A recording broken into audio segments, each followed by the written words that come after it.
Indian polity bits నేర్చుకుందాం. Question: Irwin ప్రకటన Irwin declaration ఎప్పుడు విడుదలైంది? A. October 31, 1927. B.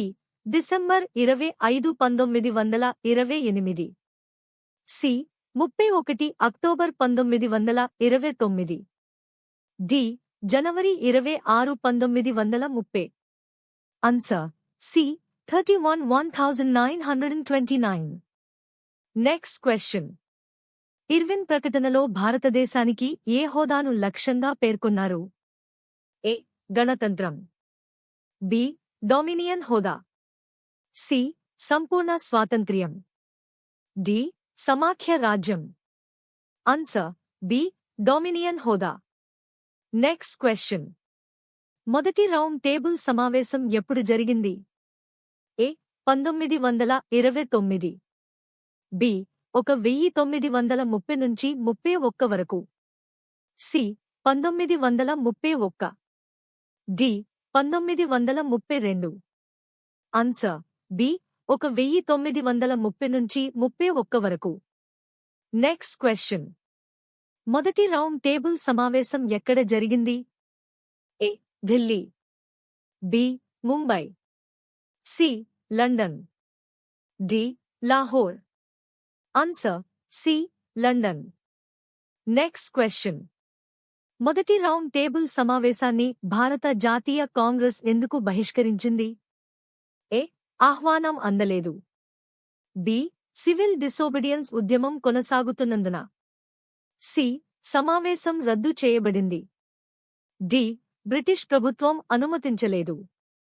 Answer: B. Civil disobedience ఉద్యమం కొనసాగుతున్నందున.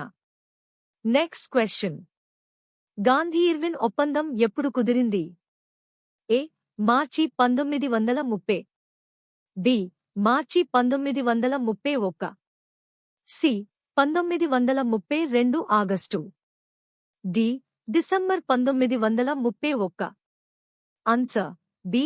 మార్చి 1931. నెక్స్ట్ క్వశ్చన్: రెండవ రౌండ్ టేబుల్ సమావేశంలో కాంగ్రెస్ తరఫున ఎవరు పాల్గొన్నారు? A. Jawaharlal Nehru. B. Sardar Patel. C. Mahatma Gandhi. D. Rajendra Prasad. Answer: C. Mahatma Gandhi. Next question: రెండవ రౌండ్ టేబుల్ సమావేశం ఎప్పుడు జరిగింది? ఏ. 1930. బి. 1931. సి.